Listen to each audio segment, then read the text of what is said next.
I failed so many times, it makes my stomach hurt. Like, do you know how many days I walked to the courts and was like, today's gonna be the day. I'm gonna dunk a basketball today. And after hour 3 of just clamming the ball to the rim and then going home and trying to go to sleep and think, is it worth it? Am I ever gonna dunk a basketball? Like, maybe this is it. But that wasn't enough.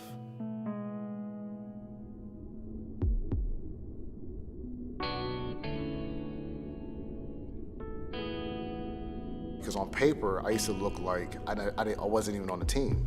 5'5", 117 pounds. I didn't want people to count me out because how tall I was.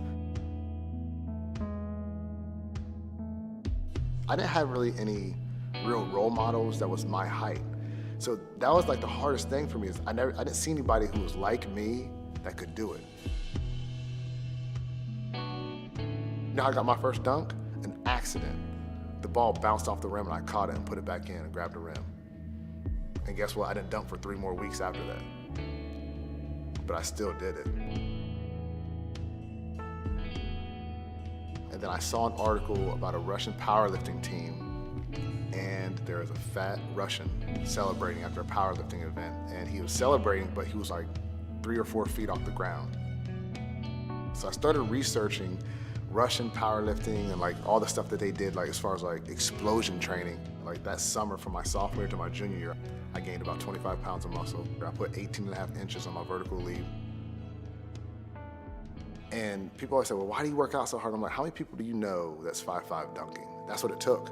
So that's the only style of training that I know, because it's not normal to jump that high off the ground and take a basketball with you and then land safely. It's not normal. It's not something that everybody in the world is doing. I had to do so much ridiculous training and hours of running, jumping, and lifting and throwing stuff just to put a little basketball inside of a cylinder that's 10 feet off the ground. And it's still worth 2 points. I'm willing to put myself through all this pain and anguish for that one moment to say, I can do it.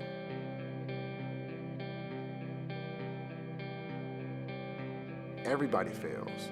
The only way to get to succeeding is failing. You have to learn how to succeed. It's just that simple. It's not easy. Just because a road you choose doesn't have pavement on it doesn't mean you need to walk down it.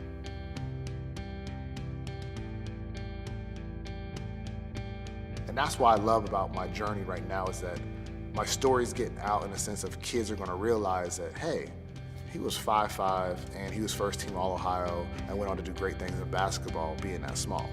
So I can do it too.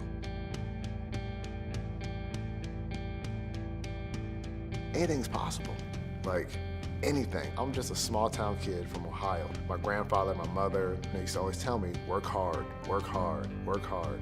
And, you know, you're like, yeah, okay, but nothing's happening. And then boom, it's possible.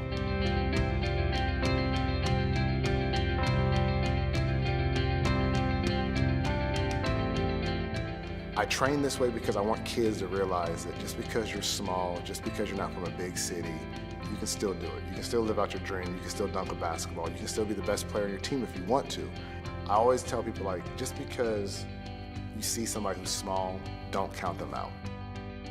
And I think that's so cool is that I have the chance to tell that kid who's in Iowa right now, sitting in front of his computer watching a YouTube channel, and he finds my video, and he finds out that I'm the same height as him, and for one split second, he may think, I can do it.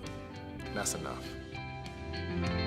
Brandon Todd hits for a career-high 42 points, 10 three-pointers, and the Bobcats, top seeding sectional, move on to the sectional final.